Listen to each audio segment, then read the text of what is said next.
Hello, this is Artie Clear from the Artie Clear Show, WNJC 1360, also Wi-Fi 1460. It's 2 hours of source power and 3 to 5 o'clock on Saturday. It's a simulcast. What I'd like to talk about right now is the Philadelphia Eagles and address their needs of what they need to be a competitor, to be a Super Bowl champion, what they're going to need for next year. Number one, they need some players on defense. They let Brian Dawkins go, their identity. He played great for Denver, but that's milk already spilled. They have to go further. They need identity for their defense so it can play. Excuse me. Stuart Bradley, who was hurt, was their middle linebacker. He'll be back next year. But need a lot more than Stuart Bradley. They need to draft some defensive players to help out their secondary, their defensive line. But the most important need for the Philadelphia Eagles is their linebackers. They're very small, and they can be run on. Jeremiah Trotter, they brought him back as a leader. He won't be back this coming year. He's not the answer for the Philadelphia Eagles. That's just their defensive woes. Now, their cornerbacks are good, but maybe it could be better. I don't agree with trading Lito Shepard to the Jets, because if Sheldon Brown goes down and Asante Samuel goes down, where would be their depth to come off the bench? Well, that would be Lito Shepard. They did it last year, and it worked. They didn't do it this year, and they got burnt.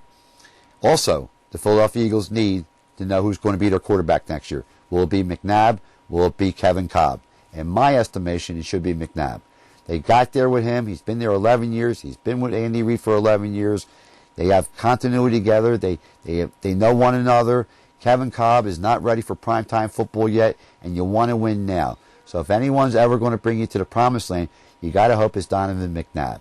The only way they're going to do that is if they get a deal done with him again, because he's on the last year of his contract. But most importantly, what they really need is an offensive line to protect McNabb.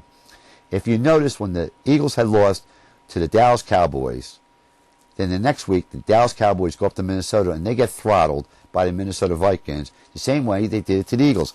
So what's that telling me? That's telling me the Eagles are really worse than they were playing the Dallas Cowboys, because look what the Minnesota Vikings did to the Dallas Cowboys the week after. They got a lot of needs, the Eagles. They have dynamic offensive players in Deshaun Jackson, in Macklin, in Brent Selleck, in Weaver. Brian Westbrook, who's making $7 million, probably won't even be with the team next year. LaShawn McCoy was a nice draft pick out of Pittsburgh, second-round pick. He played good for the Eagles. But now they're going to have to get another running back, and they need depth. They don't have depth. Ellis Hop got hurt. They didn't have anybody to replace him. This guy, I can't say his first name, so I'm going to say his last name is Hanson. This man's going to make $4 million next year, when Sheldon Brown is only going to make $2.7 million. Their priorities for the Philadelphia Eagles are a little just uncertain. They're a little screwed up in my estimation. You put your best players on the field and you pay them the most money. But they still need depth, and that's what they don't have.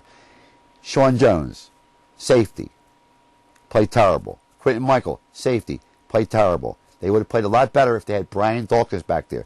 Yes, he's getting older. He might have lost a half a step, didn't lose a full step. Look what he did with the Denver Broncos. Now the man's in the Pro Bowl. The Eagles would have kept their identity with Brian Dawkins, who would have juiced up their team, would have got everybody excited. He would have put adrenaline in everyone's body with a tremendous rush. Could have probably put them over the top where they could have won a game, where they would have lost a game. He would have made the difference. They have to get better drafting. They have to have their coach know how to use their 2-minute timeouts. They have to know how to run a 2-minute drill and to utilize their timeouts so it's favorable for the Eagles. He has not mastered that. Also, I want to add another thing.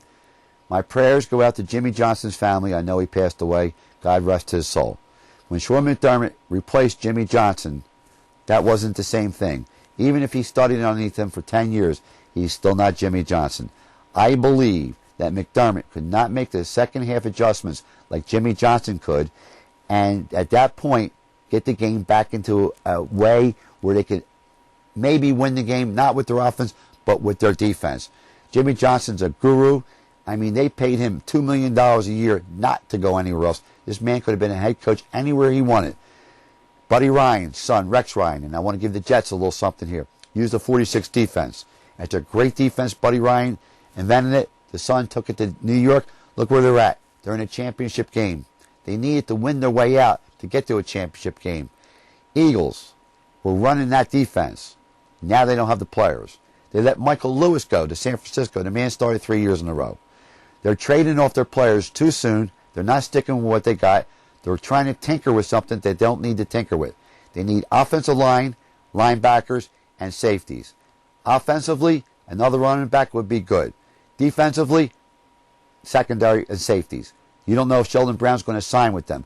Samuel, he's a shutdown quarterback. He's beautiful.